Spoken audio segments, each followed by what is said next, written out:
I'm Mark Madden. Thank you for joining me, as always, at my kitchen in my palatial Pittsburgh, PA home. Ric Flair couldn't be here this week due to his travel schedule, so we're going to give you a best of. We could wrap up the Royal Rumble, but you know what happened. You go on the internet, you check out, well, the dirt sheets. They're online now. You know what's been going on, and Rick and I will talk about that next week. But right now, we're going to go back in time in Rick's history as a podcaster, and we're going to bring you some great moments from the Ric Flair archives. First off, we got Ric Flair talking to the best there is, the best there was, the best there ever will be.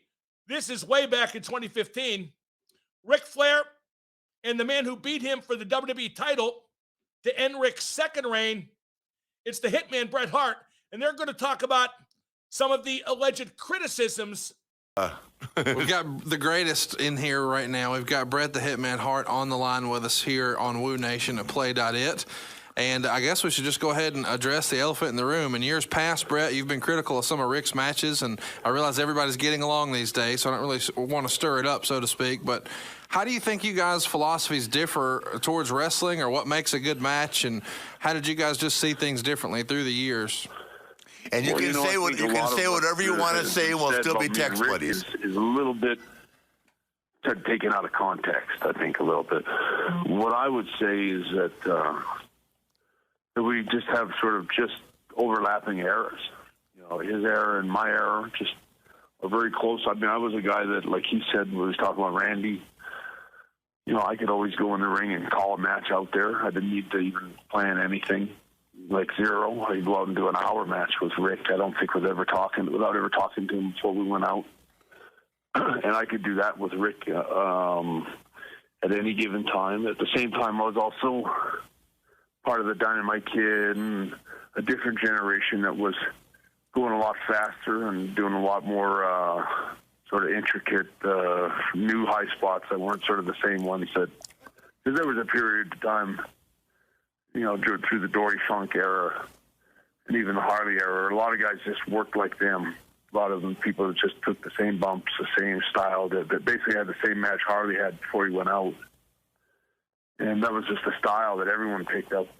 It was a good, safe style, but it was, when I thought in the 80s, early 80s, that in Calgary, that we started being a little more creative with actual working, where it was a little stiffer, a little more believable. Dynamite was an incredible wrestler that long before he ever got to WWE, the stuff he was doing here in Calgary was ahead of its time. And so I learned from some good guys a little more of a different style, which I think, you know, I didn't have the pleasure of working with just American wrestlers. Like, say, Rick worked with a lot of American guys, you know, the best workers in the States, where I, you know, worked with guys in England and worked with Japanese guys and Puerto Ricans and a lot of different styles and stuff like that. And I just think that when my time came, after Rick's time was sort of still wrestling, the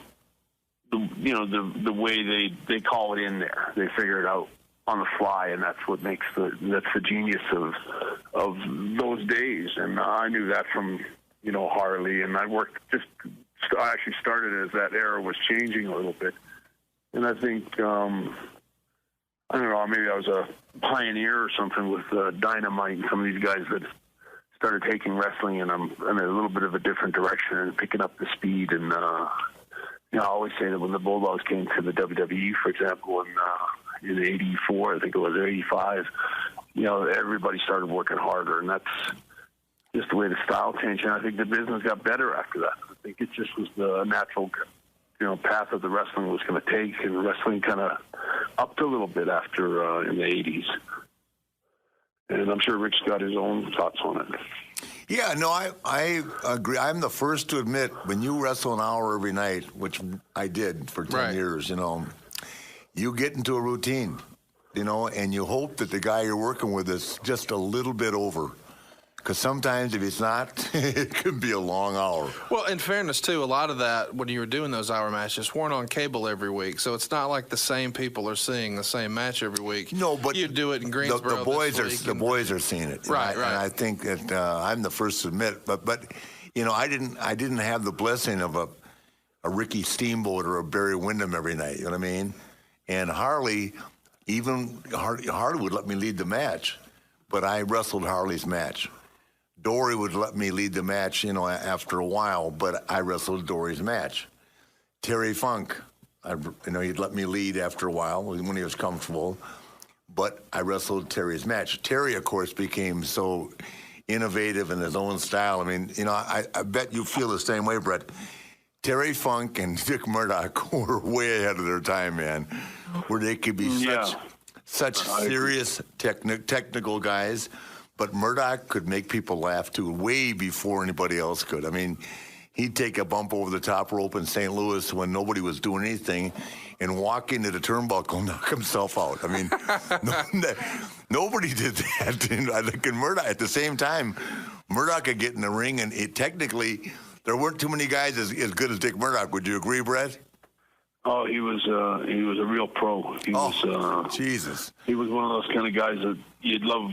You loved him in the ring, and you loved him out of the ring. He was a hilarious character outside the ring. Oh, tremendous to be with. Very funny. Had a dry sense of humor. Sarcastic. He was a very funny. You could have followed him around all day and always had a laugh with him. Yeah, I did. For 3 years. Then I got rid of him when he came to the Carolinas, the redneck. But he was, God, I tell you, Murdoch, he had his style too, but everything he did, from the stomp, turning your face sideways and stomping you in the head, to his punches, everything he did looked phenomenal.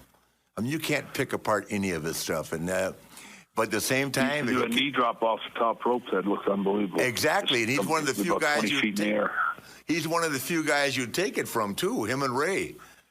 Yeah, you don't even have to move. You just know that he was always a safety was always Dick Murdoch's priority. I don't remember him ever being even stiff, but just a super player to work with every night. Yeah, and the thing too is that if you think about it, this is a guy that he was like Ray Stevens. He never went to the gym, never worked out.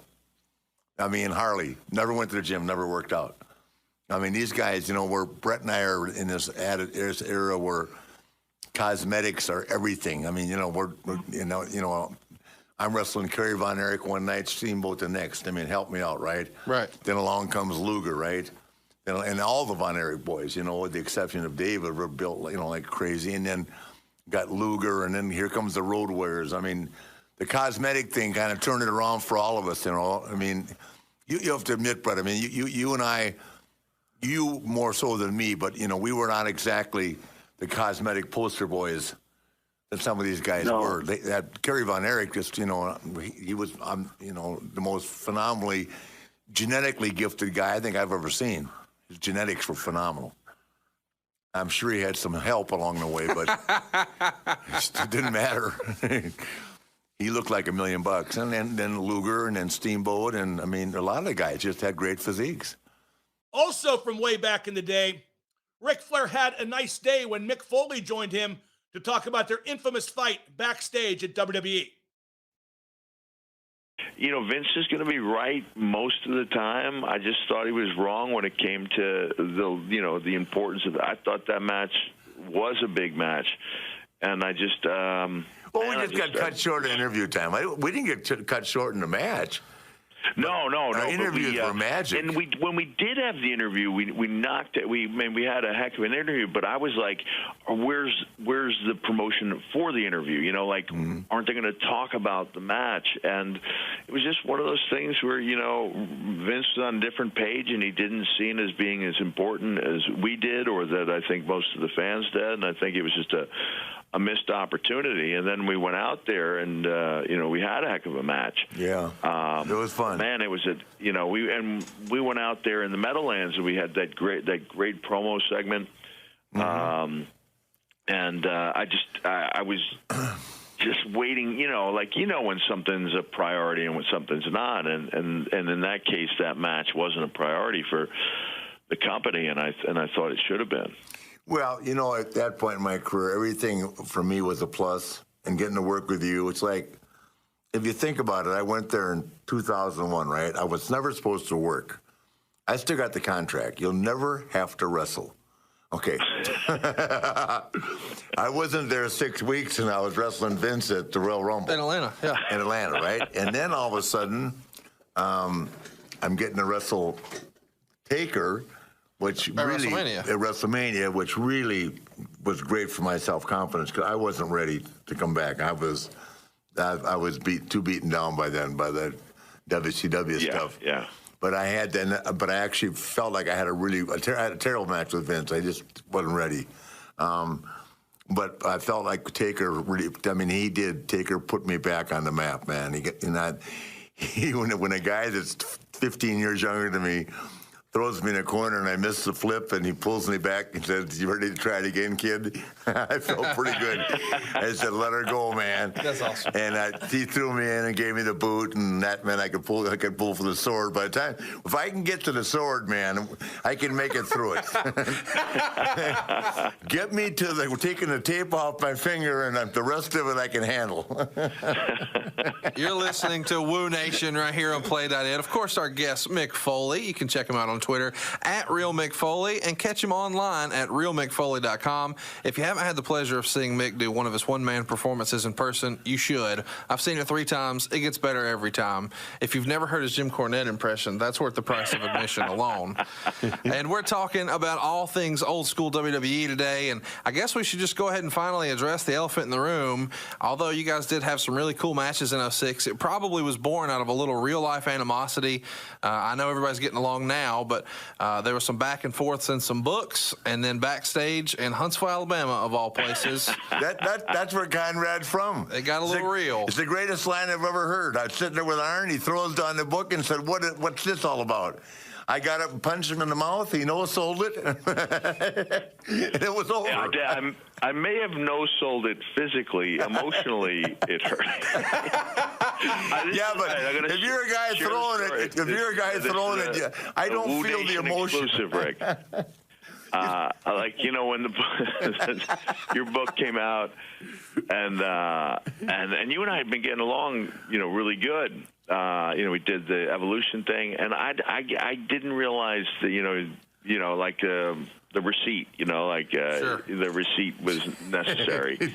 And it probably wasn't, like, but they were. That was after my airplane incident, and they wouldn't let me get out or anything else. So I said I can at least give Mick a shot, Yeah, I know. Sorry. I said worse about Diamond Dallas Page. WWE probably should have pulled us aside before any of that stuff, but I was like, I gotta address this somehow. Well, and I've never been a bully in my life, but honestly, in Huntsville, I went up. I mean, and I guess the intention was to make Rick look bad, in front of the boys. So you're in catering when this happened? He went to shake my hand. I wouldn't shake his hand, and I said, "You want to sign this book for me?" And I had envisioned a lot of scenarios. And never once did I envision Rick getting up and punching me. Like, that was never even entered my mind. And to this day, this is another thing. Rhino is the only guy who knows this. So until now, and Rhino has never called me on it either. But when they were pulling us apart, Rhino was the main guy holding me back.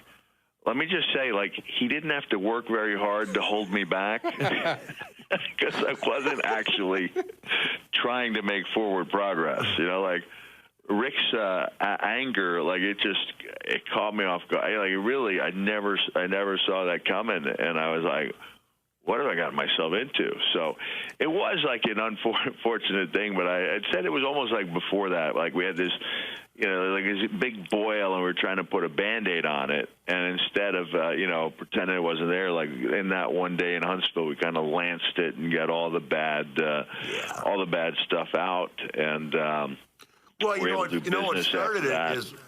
what started it all for me is, I swear, everywhere I went for about 3 years, people would say, "Did you read what Foley said about you?" And I said, "No, I never read his book. I mean, I haven't read a book since I was..." You didn't even read your own book. I didn't even read my own book. Thank you. I barely look at my DVDs. I mean, okay, I was there. What's there to look at, right? You're going to love this one. Jay Lethal is one of the great performers of his era in wrestling, in ring. but also one heck of an impersonator. He does Ric Flair tremendous, and Rick got to talk to Jay Lethal about that. I will say this. I've only met a few people in my lifetime with the talent and the skill that this guy has. And what an introduction. Yeah, that's right. I'm the Tower Power. Yeah, too sweet to be sour. Did I say that right? Yeah, too sweet to be sour. Yeah, funky like a monkey. Yeah, 'cause peace is the police. I'm the man that really took out Rick Dragon Steamboat. Oh, yeah, Dragon, isn't that right? I am the Lord and Master of the Ring, yeah. And the Dragon found that out because I am the #1 wrestler in the world. How about that? Isn't that amazing? You gotta come back into the microphone. I couldn't hear the end of that. Unbelievable. How about that? Macho Man Randy Savage is on the show this week, Rick. Is that right? No, we reached out to Macho, but he's in a good place. We know that. I found someone that can interpret, that can impersonate him almost better than Mach could do himself. Now we're going to hear from Ric Flair. Come on, Rick. Yeah. Bobby, they told me that Hogan is in the gym training harder than he ever has his entire life for his upcoming match with the real world champion. Hogan, too late. You can run, but you can't hide. Now, if I were you, I'd make plans on how I'm going to explain to all those little kids and all those people in Hollywood how for years you've ducked Ric Flair. How for years you've ducked the challenge of the real world champion. Think about it, Hulk. Now you've got to walk that long, immortal aisle and face Ric Flair, the real world champion. Hogan, I'm waiting. Woo! It's tremendous. Ricky does you better than you do you. Hey, okay, ladies and gentlemen, the one and only Jay Lethal. Jay, how are you, man? I'm doing great, Rick. How are you? Oh, good. Hey, give me my favorite line, the one I ask you to do all the time, backstage. Ooh, yeah, little girls looking at their mothers. Because that's when you slid the chair under Hulk Hogan for the tombstone. Yeah, little girls. Yo, we're all adults.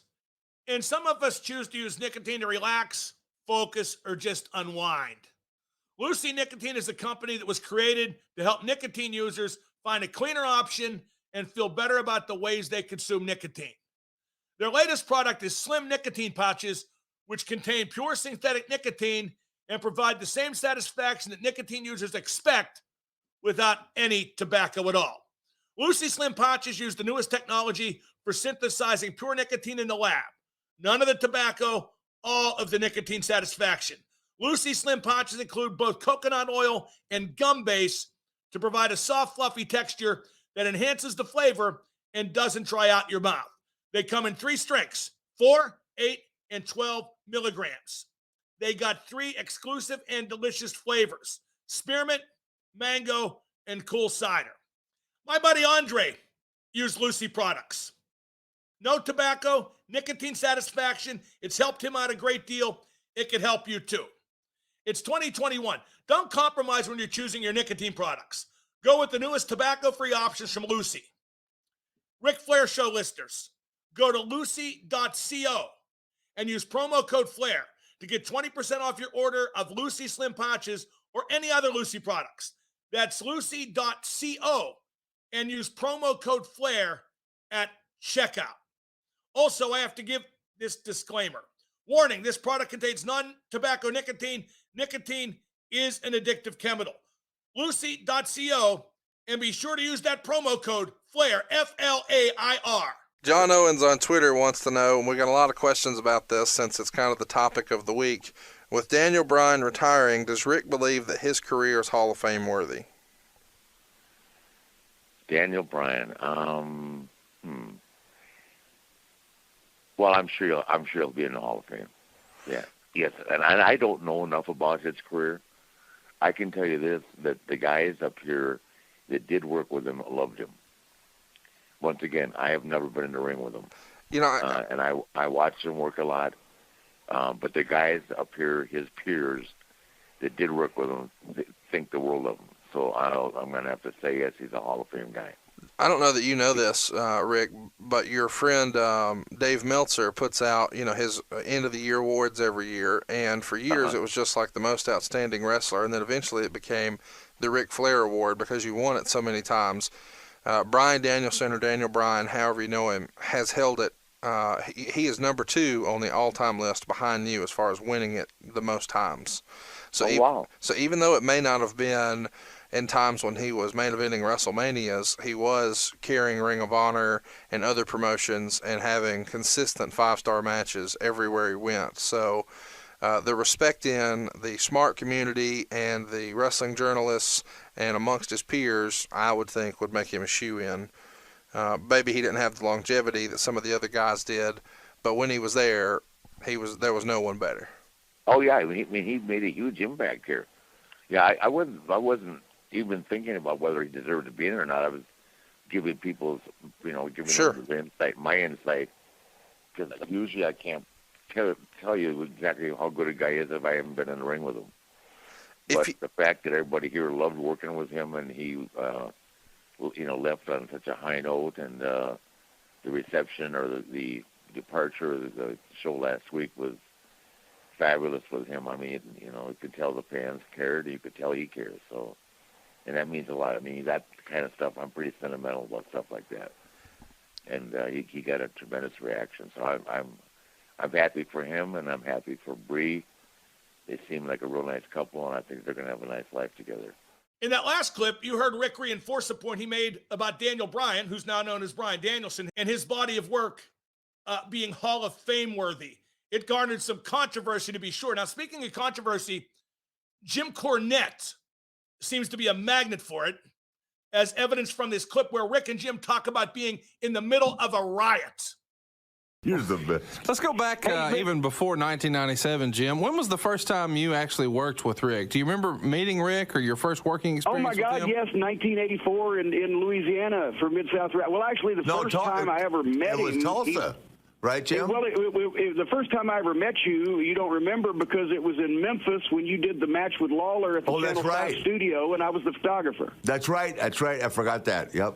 But I helped, I was wrestling, Bill brought me in, and I was the only NWA champion that Bill ever used.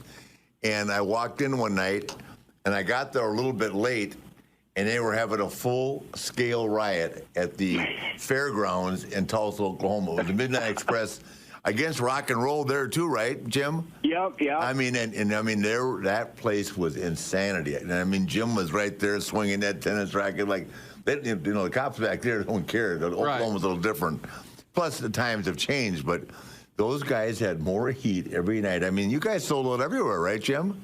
Well, in Tulsa, we actually had so many riots, so many shows in a row that they sent the Internal Affairs Department to investigate police brutality against the fans because one of them that they nightsticked was a highway patrolman's son. Yeah, oh, wow. And they ended up, we got the city police kicked out of doing the security at the wrestling matches. They brought in the county sheriff's department, and the first show they did that was a sold-out show at the fairgrounds, and one of the sheriffs got horse-collared by a folding chair that a fan swung at Nikolai Volkov on his way to the ring. So they were knocking out the cops with chairs. Yeah. No, I know it was I said to myself, I've seen a lot of stuff over the years, because the South can be rowdy too, but that Oklahoma, they were at the fairgrounds, and that was a tough crowd to get through, and it was laid out wrong because it was hard to get with the... It was, first of all, it was like a dirt floor, right, Jim? Well, it was a rodeo building, so the floor was exceptionally big, and so whether they had the dirt or just a cattle chute or whatever, it was so big, and you had to make the right turns. Didn't you love it when you'd have to go through floor seating and make a nice right and left turn? That's what I'm saying. It was just really difficult to get in and out of. So it reminded me, I only worked there a couple times, but it reminded me of the old Richmond Fairgrounds, where Orton, where the big old Bob Senior not Bobby Jr. Sr., but Bob, the Big O, and Dean Malenko's dad, Boris, Great Malenko, got stabbed and hit with a baseball bat. It was terrible. Wow. Wrestling George and Sandy Scott. You probably heard that story, right, Jim? And Homer Odell came out shooting his guns in the air and all that. It was. But anyway, Richmond was very similar to that. People you know what, Rick? Now you've just run off and left every wrestler under 30 because their scariest part about returning to the locker room from the ring is whether Vince is going to yell at them when they get back, right? Yeah, I know. Yeah. And it used to be when you went to the ring, you would plan your exit just in case shit got hairy. Exactly. Okay, I remember. I got to go through here. This is going to look bad. Is there a shortcut? Yeah. No, I know it was a different time, you know. But you know, I gotta. In all fairness, I just gotta say that I'm actually happy for the guys. You know, they didn't live the times and they didn't experience what we did, but it's a much safer environment, and and Vince pays the bills, the medical bills now, and. You know, you know, there's one part about today's wrestling that's more dangerous than it was in our day, and that's Twitter and a camera on every phone and social media. Oh, exactly. If we'd had cell phones, would anybody have been married longer than 3 weeks? No, Jim. If they had cell phones, I wouldn't have not only been married, I'd been in jail. You'd be a 16-time world marrier. But no, not even married. No, just, he'd be in a pit. We would all been able to be convicted of something. Yeah, for sure. I don't know what in each specific case, but every wrestler in the world would have gone to prison with evidence that is able to be procured today by just what people are walking around with in their pocket. Yeah, Jim, we clearly we got out and the time was right. Yeah. Hey, we said before we went on the air, we said we were going to tell one story. My stories with you always involved me trying to get you to leave somewhere. I know, exactly. Either try to get you to leave WCW and come work for Smoky Mountain, or trying to get you to go to the WWE, or trying to get you to leave there, come by, or whatever. But in 1997, this was my favorite when you were in the car circling the Greensboro Coliseum on the WWF pay-per-view night, and Vince was I was on the phone with you, and the lawyer was on the phone with you, and we couldn't get the lawyer to agree to let you come inside the building. Yeah, that was it, because I was going to. What they were going to do, and it was Jim's idea, it went to Vince. I was going to come and sit down and bring my son Reed, right, who had just won the AAU Nationals. And Jim Ross was going to get up and say, I was going to sit in the front row, right? And Jim Ross was going to say, correct me if I'm wrong, Jim, this is if I remember right. So, ladies and gentlemen, tonight we have with us a special guest, a champion. Yeah. Great wrestling champion. What's that? A great wrestling champion. A great wrestling champion, and they were going to walk over and congratulate Reed. That's awesome. So he was all excited about doing that. Yeah. No, it's a very cool. The shot was going to be, because at the time Rick was with WCW, but that was one of those they weren't paying me. Eric. Remember, I sat a year without a paycheck, because the minute I cashed a paycheck, that recognized the fact that I had a contract. It was the Bischoff stuff. And basically, I wanted that shot to be. Everybody obviously in the Greensboro Coliseum, when he came in and sat down in the front row during the first match, the people would have blown sky high. Absolutely. And then for Jim Ross to say, we have a great wrestling champion in the front row, we'd like to congratulate and go over and interview Reed, and Rick's just sitting there and never says a word. Yeah. It was the greatest appearance of all time. Yeah, no, I would have died for that moment. But and who poo-pooed it? Who shot that down? Jerry McDivitt and John Taylor. Okay. But there's always attorneys involved. Yeah, well, at that point, it was like, it'd be like, what happened is they kept paying me, and I didn't have a contract. Right. But if I cashed a check, I went like 11 months without cashing a check, okay? That's before I was married. I was only married twice, and so I had enough money in reserve. Right now, I got to borrow $5 to pay the coat check girl to get out of CBS today from Conrad. No, things are good, to be honest with you. I'm doing great, but no, it's just one of those deals, because I was dying to do it. Right, I wanted to stick it up their butt. But the other side of the story too is, Jim, is Arn and all those guys wanted me to come back to WCW. I was already torn. Does that make sense? Yeah. So no, do I go understand, up there? Believe me. Huh? I understand. Believe me, I mean, my friends were there. I mean, I had friends at WWE too, but my friends were there. So actually, John Taylor gave me good advice, which my other attorney hated. He said, "Hey, you can sit home," because I would have gotten rich. So I sued them back, as you know, right? Mm-hmm. And because, as Jim will tell you, Bischoff got up at a meeting in front of 75 people and said, "I'm going to break Ric Flair, going to break his family and teach him," and all. I mean, which a vice president of a company like that can't do. Right. So I would have gotten rich beyond belief, but I probably waited 5 years to get the money. But everybody that sues Turner got paid, correct, Jim?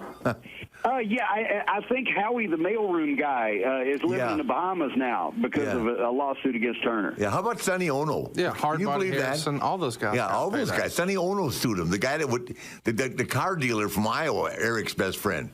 Turner rolled on Iowa.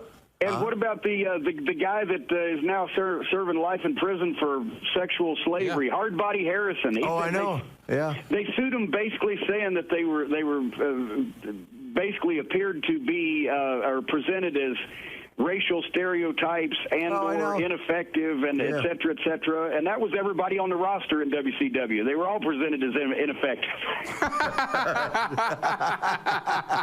So WCW should have sued all of them for impersonating wrestling personalities. That's hilarious. So, Jim, when did you first come to the Mid-Atlantic area and work for the Crockett's, and how did that all come about? I recruited him, man. In large part due to Nate, because he had seen us, me and the Midnight Express, in Louisiana, obviously, as he just said, and then we went to Dallas because we wanted to come to the Carolinas then, but Watts wanted us to go to Dallas because he was going to trade talent with Fritz, and then they got mad at each other, and Watts would be running the Superdome, and we'd be in the rodeo arena in Brownsville, Texas. But Rick put a good word in for us, and had sold us on coming. Dennis Convery always wanted to come anyway because he had seen the Carolina territory years before when he just was like a rookie referee in the business, and he always wanted to go and had told us how great it was. And then when Dusty came in and worked with us in Louisiana for Watts, we were fortunate because we had Rick and Dusty both on our side. So it's like Crockett couldn't say no. Yeah, well, why would he? I mean, and then on top of that, when they came, then came the Rock and Roll. Right. So they brought not only a phenomenal tag team, and the heels are always. And I mean, I'm not. This is not against anybody that's been a babyface, but heels make the business roll. Yes, that's just the way it is. So if you got some great heels, you can find babyfaces, but they got a great babyface team in Ricky and Robert too, the Rock and Roll Express. But if they hadn't come, Jim and Midnight Express, Bobby and Dennis could have found somebody else to work with. So, but it worked out great. We would have only done really good instead of great. Here's some more controversy, and boy, Rick, he's good for controversy on this podcast. I can tell you that. Here's one where Rick talks about Finn Balor and some criticism he received for comments he made about the WWE superstar.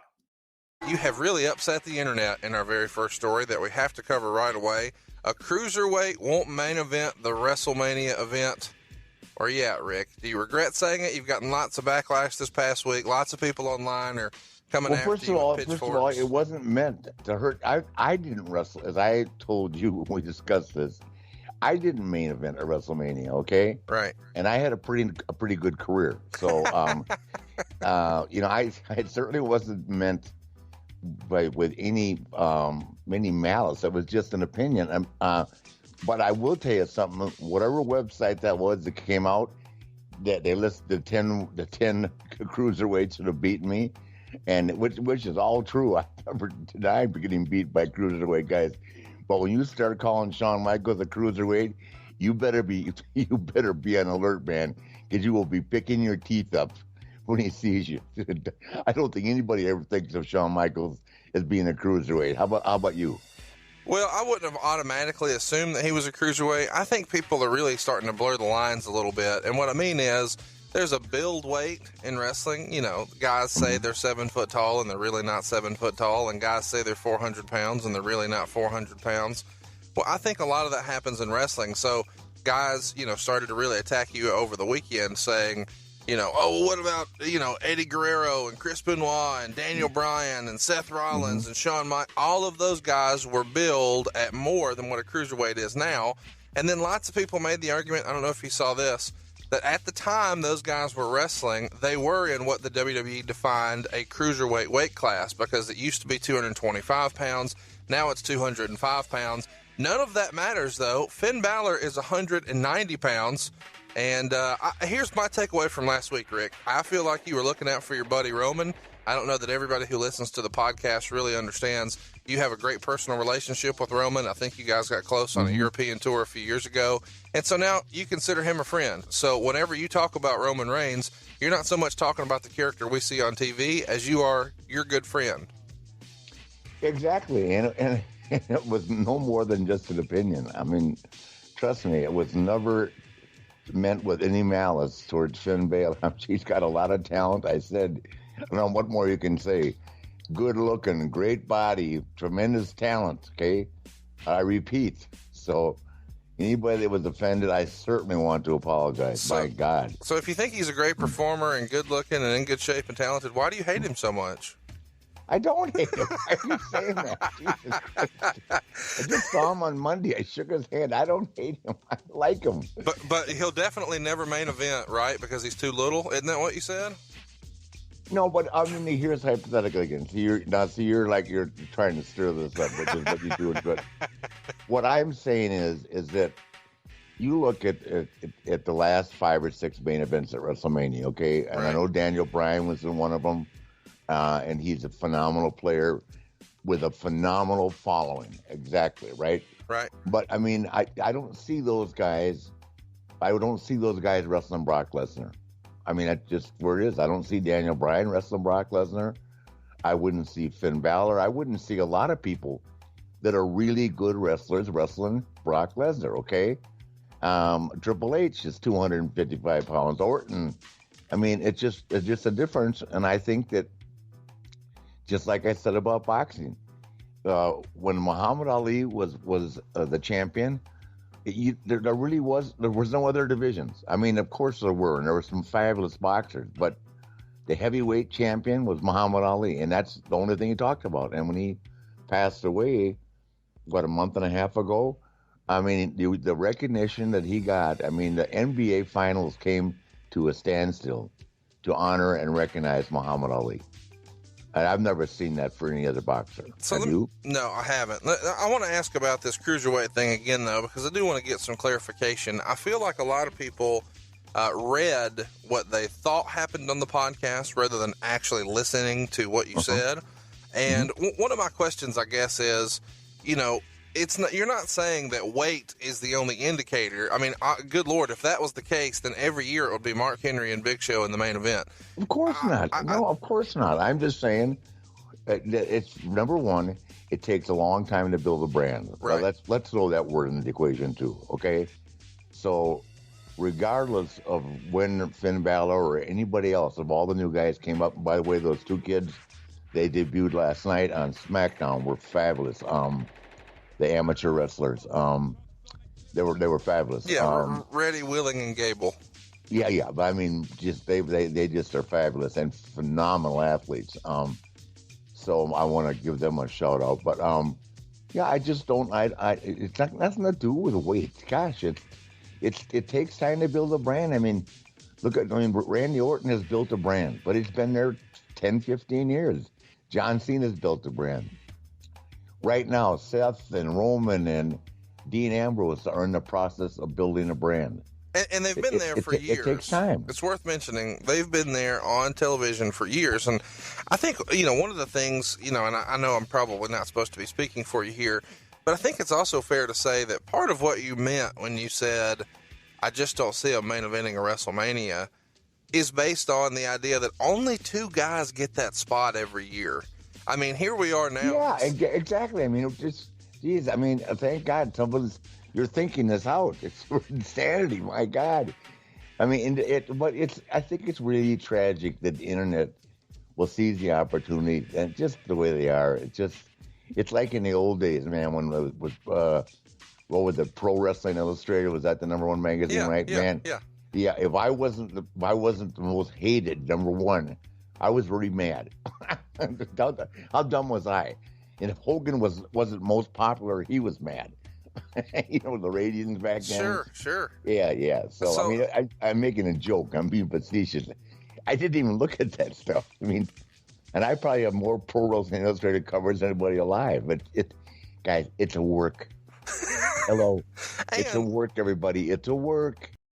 Okay, let's talk about some of today's wrestlers, another weekly segment. And I know you're going to like talking about this guy, Nate. MJF, Maxwell Jacob Friedman.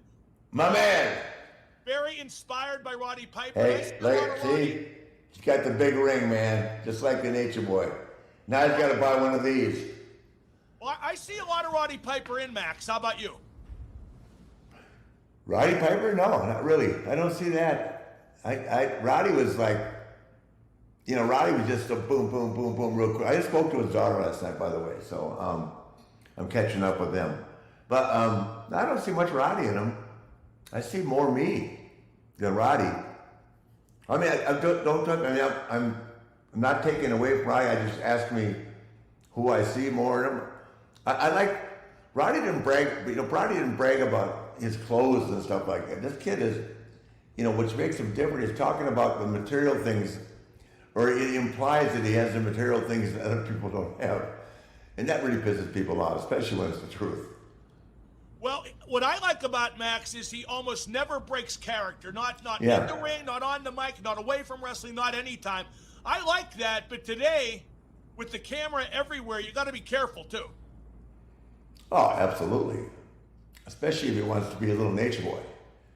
Well, no, you know what I mean. I mean, Nate, how much trouble would you have got if there was social media and why do you people keep bringing that up? What makes you think I did something wrong in the old days? Why? Huh? Just the hunch. Just the hunch. I was there too. Have you ever been out with me? Yes, I have. Yes, indeed, I have. Well, no, Woo! Merry Christmas. I think Max is great. He's a heel who isn't trying to be cheered. No, that's the key thing. You can't. I'll tell you the thing. If I saw that kid sign an autograph out in the parking lot of the building, I'd never talk to him again. I don't think you have to worry about that. No, man. If he's so damn good at what he's doing, and it really catches my attention. But you know, I've seen so many guys in the business go out and be a heel on TV. They're out in the parking lot signing autographs instead of running to the bar 100 miles an hour. They're walking around to make sure that nobody tweets about what an asshole they are by signing all their autographs. Like a dumbass. What heel signs an autograph? You know what? I used to walk to the airport with Hunter, and people think we have autographs. Say, bad guys don't sign. Standard answer. Bad boys don't sign. How do you rate Max's work? I think he's. I think it's very physical. I think he's a heel. Yeah, I think it's very good. He works like a heel, and you know, he when he gets on top of the guy, which is the important thing, he stays on him. He knows when to back up. He knows when to air it with the crowd. By air it, I mean give it a chance to breathe before he attacks again. That's a key thing too that a lot of guys don't understand. You got to give the people, when you got a guy down and you have him down, you got to, and the referee's going to break it. 1, 2, break. Back up. Just don't turn your back on the guy. Back up 5 feet. Give the audience a chance to breathe and get your breath yourself rather than go in there and blow yourself up trying to beat the guy up. 1 good punch, 2 good punches, 3 look 10 times better than 20 of these. But I've been saying that for how many years for these kids? 20 shit punches can kill 1 good one. Does that make sense? Oh, for sure. No, and here's an example, which I'll tell the young kids. If there's 8 people in the ring, and there's 8 people doing something right, you don't know where the camera is. You have to pretend the camera's on you. Because while one guy's over here nailing a way that looks like $1 million, there's some other kid over here with throwing punches that couldn't break an egg. Does that make sense? They have to all learn to work, especially when there's multiple people in the ring, like the camera is directly on them. And then they start to put together the ingredients where they become a great performer. Nate, don't get me started. I think there's so many top guys in the business now, top guys on top of the card, that can't throw a punch worth a lick. Or a kick. Drives me crazy. Right, just drives me absolutely crazy. But getting back to MJF. If you don't have the fundamentals, and I mean seriously the fundamentals, which are punching, kicking, eyes, attitude, and appearance, I mean, something that attracts, you're never going to get that G for great in front of your name. MJF's 25. Where's his career go from here? He signed in AEW through 2024. Yes, I think it goes anywhere he wants it to go. I hope he has a good business manager, a good agent, not some dumb son of a bitch like I've had in the past, but someone knows what they're doing and is honest. So you see him as a very, very top guy? Yes. I do too. Yeah. Now, either company. Well, would WWE dilute his character? What would they do with him when he got? No, I said as he is, delivered as he is. Excuse me. Right. Yeah. That's why. One reason why I would be hesitant to go to AEW. Excuse me, Freudian slip. Why I would be hesitant to leave AEW to go to WWE. I think you have a bigger hand in the creative process in AEW, and I think for a guy who knows what he's doing, like Max obviously does, that's invaluable. Oh, exactly. You just asked me a question. I said he's good enough to be good in either company. Right. That's all I meant. And I were him. I'm not suggesting he go anywhere. I would stay with Tony as long as I could, as Tony was paying me. And I'm sure Tony sees a lot in him, or he wouldn't be in the position he's in. And the thing about him, he's just going to get better. And hopefully he stays injury free. Now, you like the way MJF dresses. You've talked about that on this program in the past. And I do too, with the nice clothes, the scarf, the tie. Mm-hmm. Why is that so unimportant in general in today's wrestling? He's kind of the exception to the rule. Well, I don't know. I'm always going to tell you that, if I think I influenced some people, I know I have. But I like the look that Bobby Lashley does now with MVP and the guys. It's because not everybody can wear jeans and tennis shoes. I mean, it works great for Roman Reigns because Roman Reigns is the handsomest son of a bitch alive. And Roman can wear whatever, but when Roman puts on a suit and tie, he's even a handsomer son of a bitch. Does that make sense? Yeah. I've seen it both ways. For Roman to be casual, have his merch shirt on, walk out in probably $2,000 jeans and $500 pair of tennis shoes, that works for Roman. He can pull it off. I like Charlotte because Charlotte spends a fortune, but for her it's work. She dresses immaculately.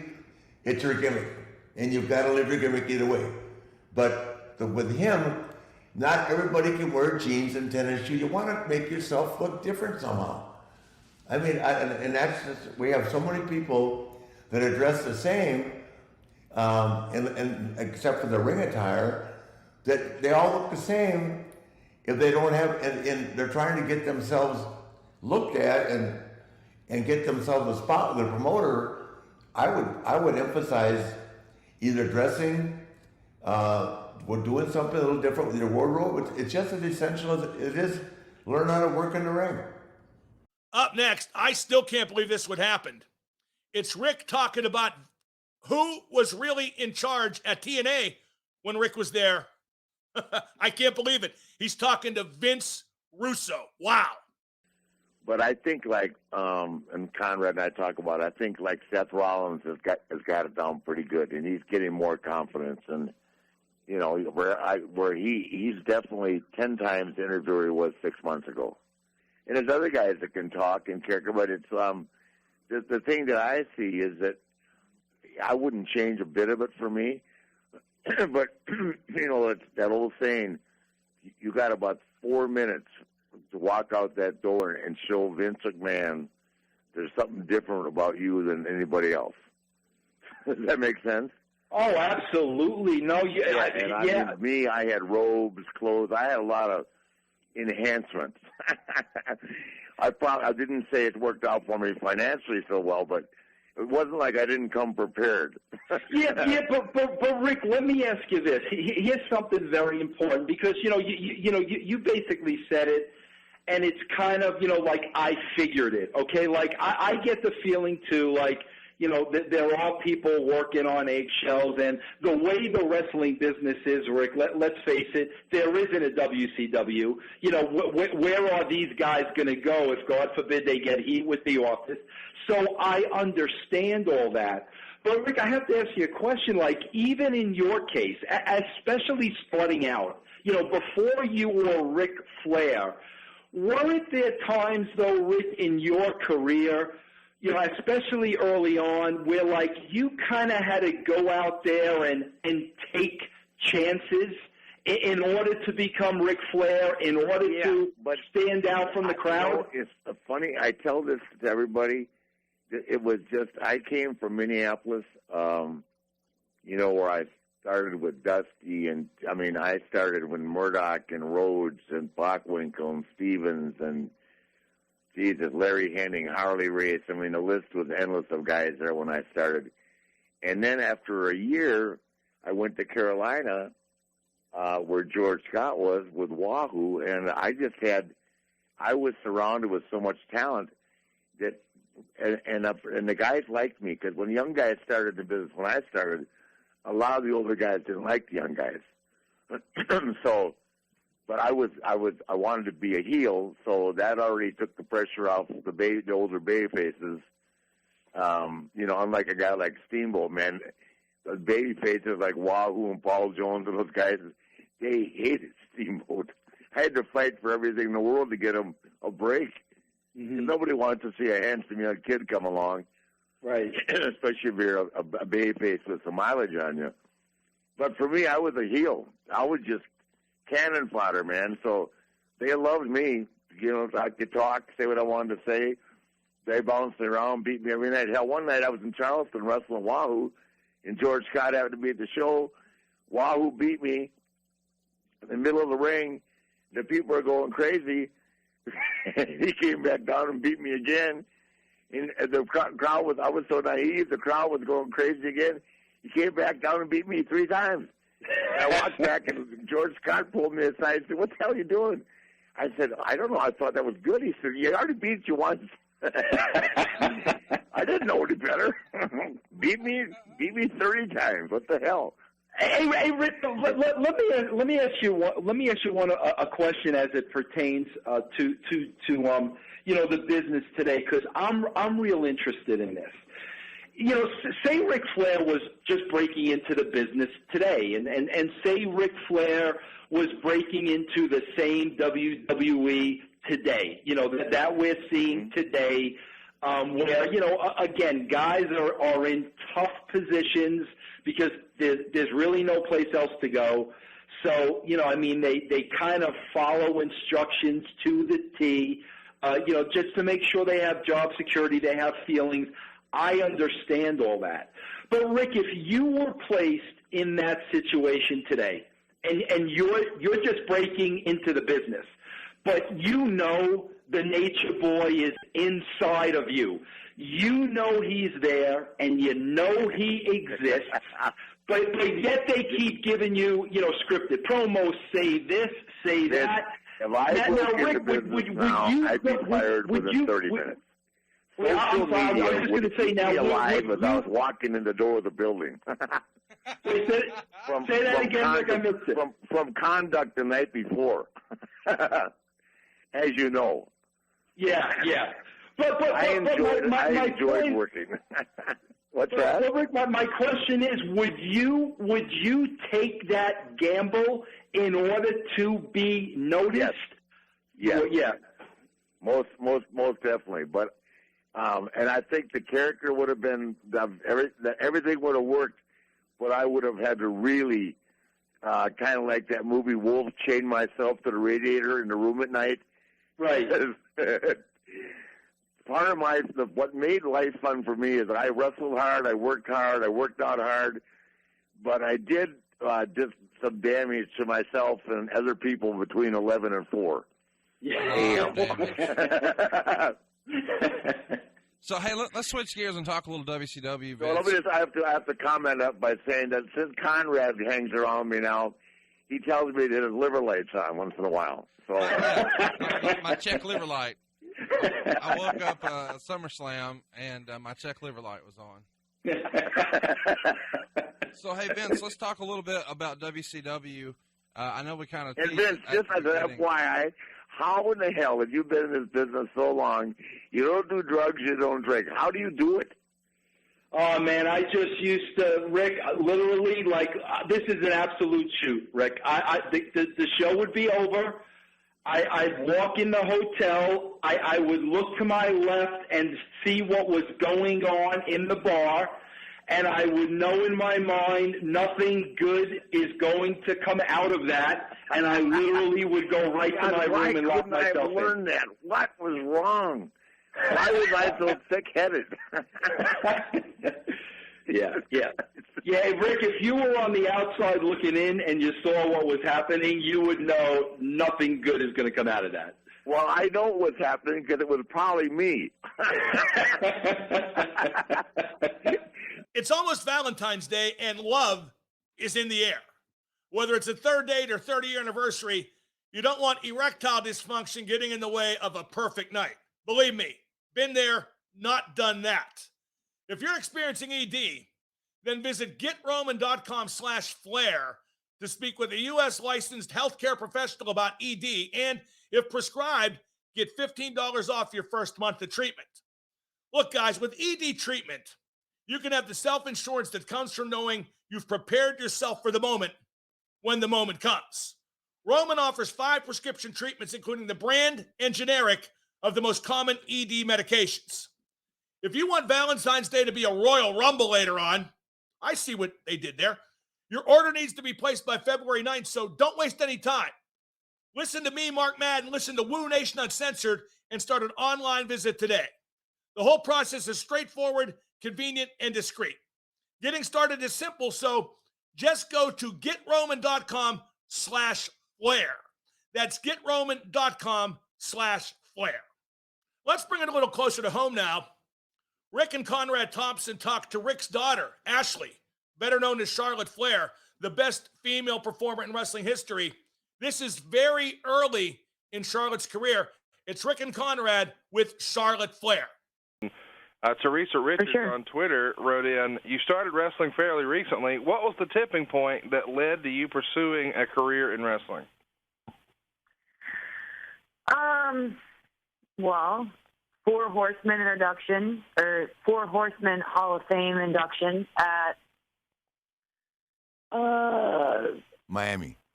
Miami, 2.5 months, prior to me starting. The opportunity came up, and I was just personal training. I didn't have much going on, and I was like, Dad, should I do this? And Reed was like, you got to do it. So I was like, all right. There every single day was a battle. Do I do it? Do I not? Do I do it? And then the day I started in Tampa, I just never looked back. So when you were at the Hall of Fame induction, does somebody from the WWE approach you and make the pitch, or does it just come up in casual conversation, or what does that look like? We were, I think, staying at the Marriott. We were at the hotel restaurant. It was me, my dad, Reed, Johnny Laurinaitis, and the funny thing is I think the Bella twins were actually in the hotel restaurant as well. And Laurinaitis was like, why aren't you doing this? And I was like, I don't know. It's not something I ever thought about, dreamed about. And he was like, why not? And then, of course, Reed was poking at me like, oh, my gosh, you'd be so great at this. We could be doing it together. And I just looked at my dad, and he was like, okay, but if you're going to do it, just make sure you put your whole heart into it. And a lot of hard work and time and goes into this. And, he knew at the time that I was married. So he was just like, this is going to be a test. It's a lot of work. Yeah, and at that time, just to clarify to people, John was the head of talent relations. Now, John is semi-backed out of that position, and Mark Carano handles that now. But And I broke John Laurinaitis in the business. So the irony of him asking Ashley, who he's known forever, just as he knew Reed forever, was pretty cool. And then she walked away and came back, and I knew that it clicked, I just wasn't sure if she understood the commitment and moving away from home, not that she needed to be stuck at home. I didn't mean that, but it's a big move. It's a change in lifestyle. She was making a lot of money, but she was working 49 or 50 hours a week for it. And she took a pay cut, and, because everybody starts out, everybody thinks you get rich when you sign with WWE. It's not the way it is. You've got to earn your stripes. And she took a pay cut and moved there and never looked back. It's been a great ride for me, I know. So, and she's been through so much, and, I'm just extremely proud of her. The world knows that. And how many times in life it has happened that I'm getting to walk out to the ring with my daughter on a weekly basis now, and for as long as it happens. But it just doesn't happen like that in this business. And she won the championship in record time. I'm not even sure, Ashley, you can correct me, but I would venture to say you hadn't had 100 matches prior to coming up to Raw, had you? Probably around 100. Around 100, but never wrestled an indie show, just, wrestling the same people. So to come along and been wrestling the same people for, almost 3 years, and then to come up and then hit the roster and take off like that is almost unheard of. The only person I've ever seen catch on to the business, I've said it before, and I said it on the podcast, to catch on to our business that fast is Kurt Angle. And Kurt was already a great Olympic wrestler, but it's still being an Olympic wrestler and being a pro wrestler are two different things. So, I'm amazed by it, and I've seen a lot of people come along.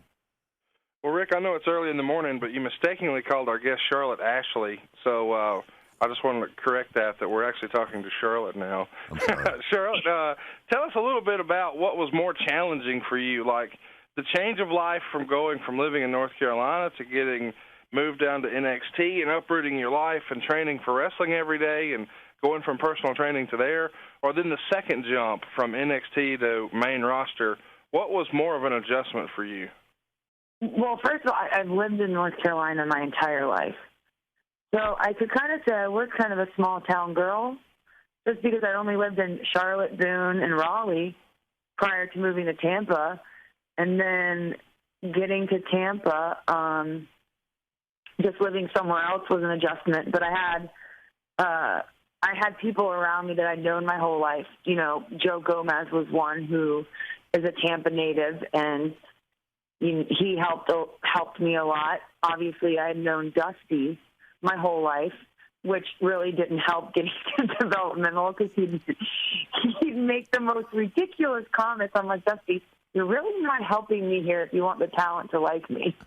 And then, obviously, Ricky Steamboat was a coach at the time as well, and Steamboat had known me my whole life, and I had grown up with Richie, and Richie was actually, I think, the champ at the time when I got there.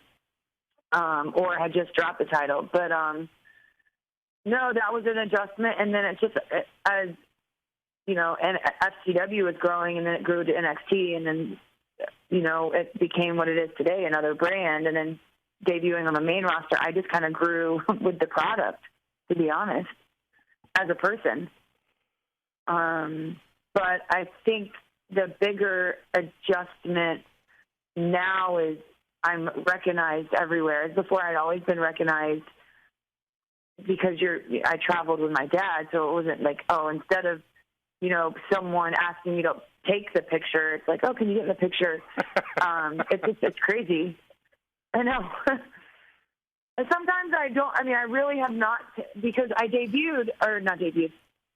started a little over 3.5 years ago, and I really haven't had a break since then, so I haven't really taken it all in. Before talking to you guys this morning, I had some radio interviews to promote the move to SmackDown to USA, and they were kind of chronologically going over my run, talking about Rookie of the Year for PWI, and then the NXT Championship and then the NXT Tours and then debuting in the Divas Championship and then Muscle and Fitness. And I was like, oh yeah, I forgot about some of that stuff. Yeah, because it's just happening so fast. Right. Like next week I'm going to India, and it's just crazy. Now, it's like the trademark with the man trademark. You know, after a excruciating weekend, you know, there was something that was going on with Taylor Swift and the man and all that, and I said,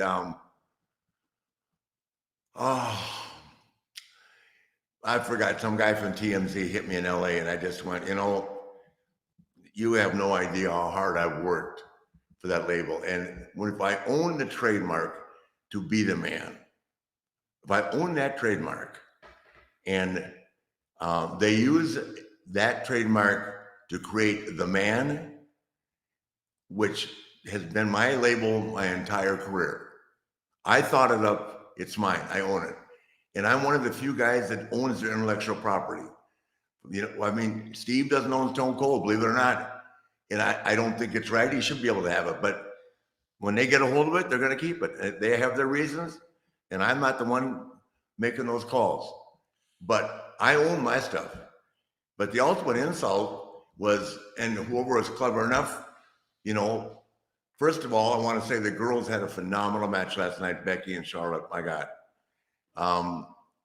So proud of both of them. I mean, they tore it up last night, and I mean, they are going to make it hard for the guys and keep pushing the guys to be equally as good, because they're as good in that match with as good a match as you're going to see anywhere. And intensity, to me, intensity has always been, you know, it's not so much the wrestling, it's the combativeness, it's the physicality. It's the expressions. It's knowing that everybody means business. And they did. And, man, they tore it down. So kudos to them. But also, in my opinion, the finish, they chose, could have gone either way. They chose to sell merchandise rather than sell athleticism. Because those two, there's no comparison. And I'm actually surprised that Fox, because Fox is a channel that airs baseball and sports and you know, football and everything else, right? That they would let the SmackDown title get beat up, but they don't control the merchandise. By beat up, I mean get beat. So it was a great match, but that's my take on that. And by the way, they're selling merchandise they don't own. Just because I wanted to be this right. As I'm sitting here, I pull this up. They have 7 applications to this day, WWE, as we speak, for the trademark of the man. They still can't get it. That's how much it was mine. Well, Nate, I gotta ask. I mean, they're giving Becky Lynch your trademark. Why didn't they call her Stone Cold? Why didn't they call her The Game? Why didn't they, you know? Because Hunter told me that Stone Cold was trademarked. I said, why don't you call her The Game? He said, that's trademark too. I said, so is the man. He said, no, it's not. To be the man and the man is 2 different things. I swear to God. It's not. No, it's not. Please. It's old news now. It's behind us. But let's get the facts straight. They still don't own it. And if I get a chance and I get cleared legally, I'm going to go back and get it. I was doing Steve Austin's show, and Kevin Owens' name came up. He's another kid who it's so damn respectful. And Steve said that Kevin reached out to him and said, do you mind if I borrow the stunner? Because there was a time in the business, I should trademark this. There was a time in the business when you would ask someone if you could use their figure, like people would say to me, do you care if I use the figure 4 in my match? No, please. You're not going to beat anybody with it, but feel free to use it. Neither did you. And I gave it to a lot of people, but people, that's the kind of respect they'd have. Or they'd come to Sean and say, can you use a super kick? In as far as the company with my trademark, they didn't even ask me to borrow my finish. They just stole my trademark and took my finish. So forget about using my finish. They just used my trademark without permission. That's where Sasha Banks comes into my life. She respects me. And I mean, I can't tell you that the word respect, it means more than anything, especially as you get older. You know what I mean? It's so easy to be pushed aside, forgotten. You know what I mean? But for me to still be here, have a show like this with you, and have respect and get texts and say, hey, Nate, you know, be strong. I mean, I got that from Shayna Baszler. I got it from Nia Jax, Rhea Ripley. I mean, all of them. You know, I mean, you find out who are your friends and who respects you when things are up, when things are down. Does that make sense? I am Mark Madden. Welcome to Woo Nation Uncensored, and we're opening today's program with some big news. The battle is over. The war has been won. Becky Lynch is no longer the man. WWE isn't even using it. She is now Big Time Bex.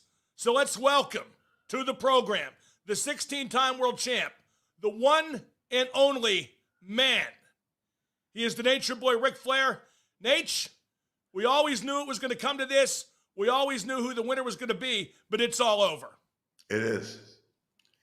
And in closing, because I'm so tired of going over it, it's not even, let's say hypothetically, he's the number one selling T-shirt for 2 years in a $1 billion company.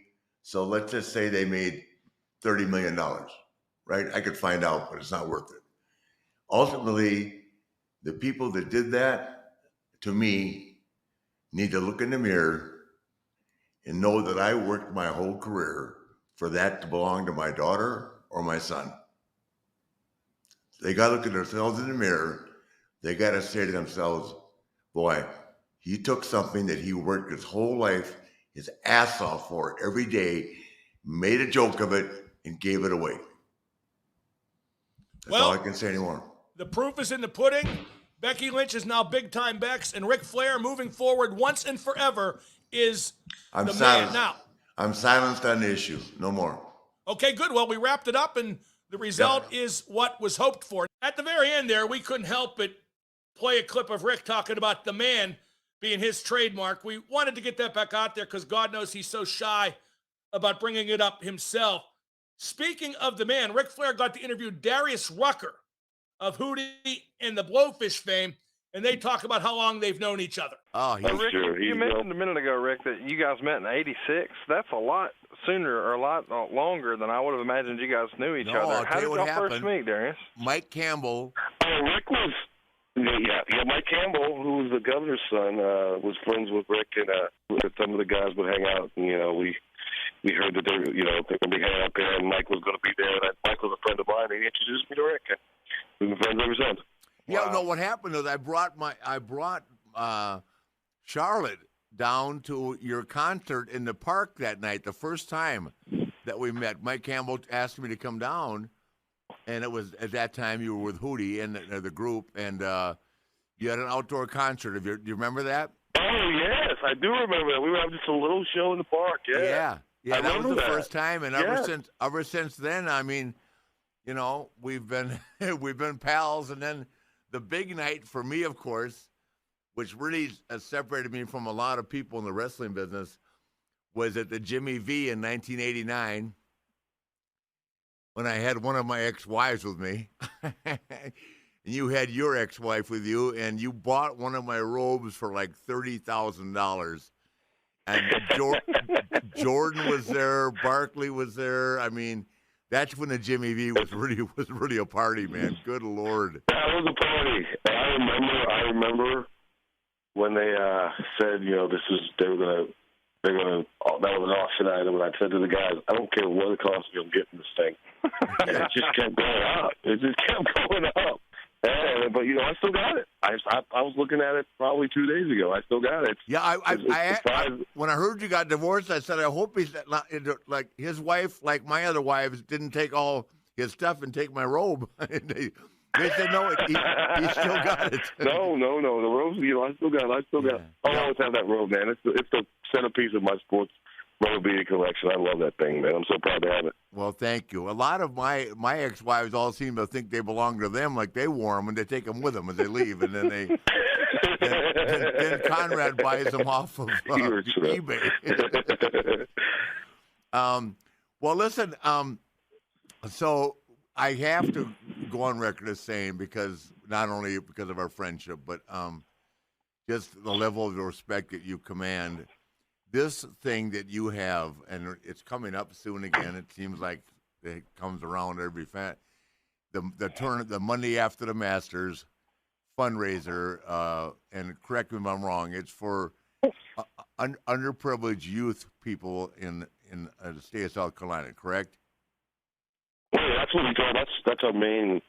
That's the main emphasis of the Who the Blowfish Foundation is. Trying to help kids with education all over the state of South Carolina, but also all over the country. Yeah. Yeah, we've been doing it for 22 years now, man, and I think you've been there for 20 of them or something like that. I've been there for a lot of them. I tell you what, I've been there for a lot of them.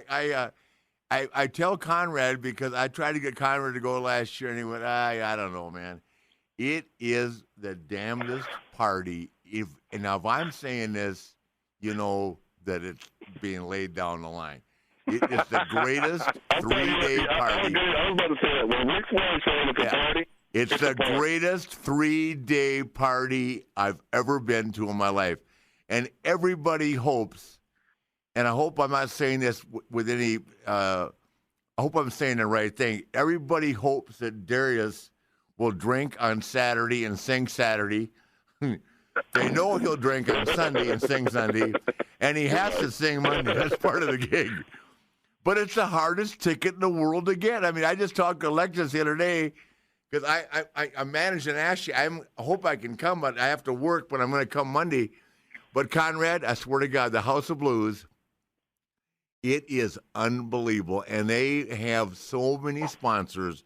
They're not serving, they're serving Kettle One and your Crown Royal that you like, Conrad. I mean, they're not serving, 3-2 beer, brother. It's and the buffet, the food. Oh, and if you're a single guy, the women, holy cow. I mean, not that I noticed, but the best part of all this is this is the charity event. I brought Wendy down there one time, and she said, "I don't like this place." We raise a lot of money for the kids. We do. Hey, Conrad, they put you up in a 3-bedroom suite across the street, right? Are you kidding me? Next to Ruth Chris, I mean, 3-bedroom suite. I mean, it's the greatest gig of all time, and everything's free. Nobody asks for anything. The silent auction is huge. There's stuff. Of course, you get a 3-bedroom suite. You're the greatest wrestler of all time. What's that? You deserve a suite, that 3-bedroom suite. No, one time you put me down to a bit 2-bedroom. I had to complain. And finally, one of the biggest names in wrestling history sits down with Rick. They're true peers, true compadres. It's Stone Cold Steve Austin talking to Ric Flair about the time they spent together in WCW. Wait, Steve, we were talking about last night.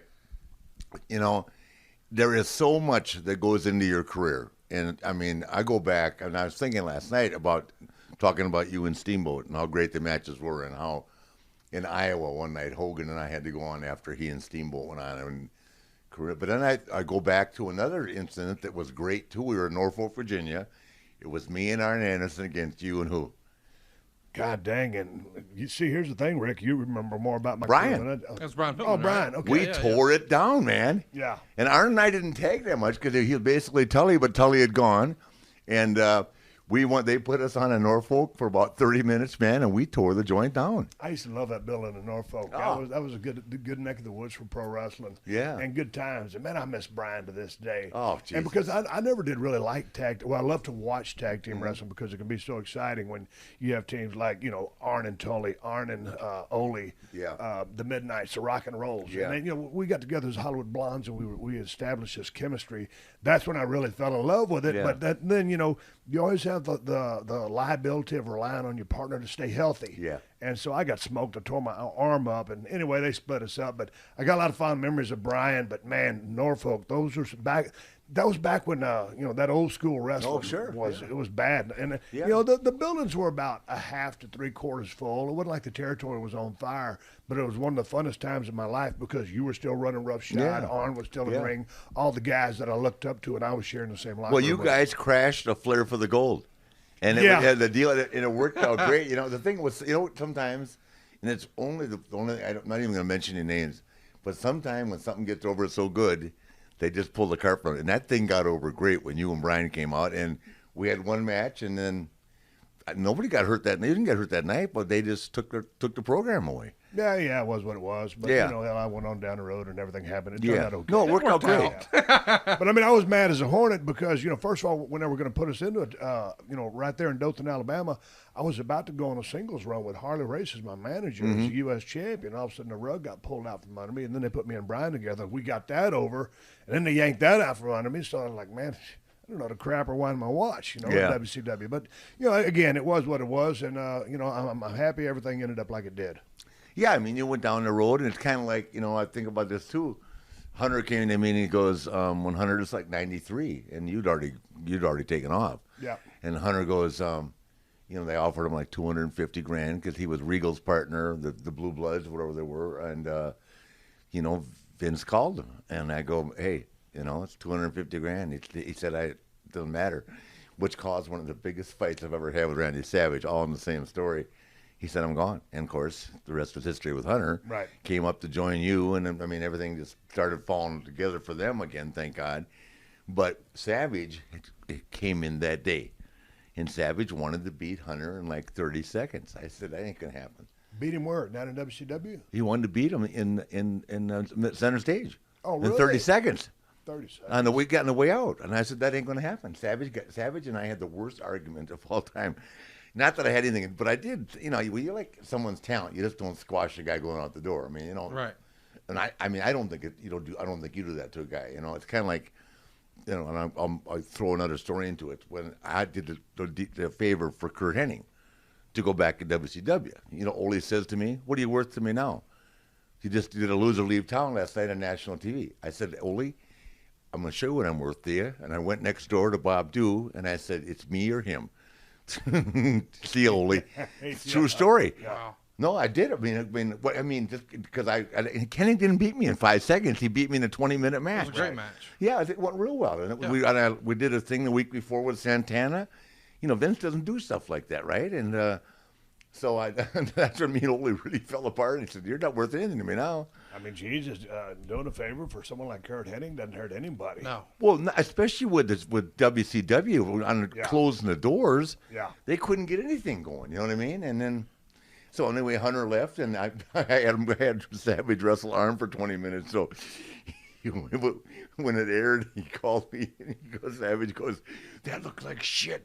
I blew up." I said, "Buy a Stairmaster," and hung up on him. True story. So you and Hunter were friendly even back in the WCW days when he was. That's how he got in the business through me. Oh, I didn't realize that. He worked at a Gold's Gym in Westchester, he's from Massachusetts. What Right. New Hampshire. New Hampshire, Westchester, New Hampshire, right? Gold's Gym, and he came down to a Gold's Gym seminar, and that's when I had the 11 clubs in North Carolina and South Carolina, and that one I've had in the Caribbean for a while before the hurricane. And he was working at Gold's Gym, and he came down to an ACS seminar, which was American Club Systems. It's a management company.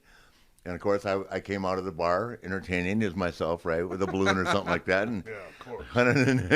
Hunter handed me a tape. I took the tape back, and he was in Atlanta 2 weeks later. That's cool. And then the great story, when he walked in the door, and Steve, you'd already gone by then, and he walked in the door, and Harley was sitting there. Harley was managing Vader. It's a great, Harley Race, and you love him like I do, Steve. So I go, Harley, this is Paul Levesque is going to be Triple H, and Harley goes, "Who trained you, kid?" And this is in Hunter's voice, but I always love doing this. Yeah. Killer Kowalski. He's the shits. True story. Did Harley have heat with Kowalski? He didn't want, Harley wasn't afraid to say what he thought. Kowalski wouldn't work. He knew that. Right. Thanks Thanks so much for listening and or watching to this week's episode, the best of Ric Flair as a podcaster. Next week, Ric's going to be back, and I'm sure he'll have something to say about what happened at Royal Rumble. Brock Lesnar winning the men's division, Ronda Rousey winning the women's. Does that mean Ronda versus Charlotte at WrestleMania? Well, it's certainly a possibility. And Orange Cassidy beat Adam Cole in a match that I didn't see. And maybe I'm glad I didn't. So Ric's going to have a lot more to say next week, and we will see you right here, live from my kitchen and from Ric's penthouse apartment in Tampa, here on Woo Nation Uncensored.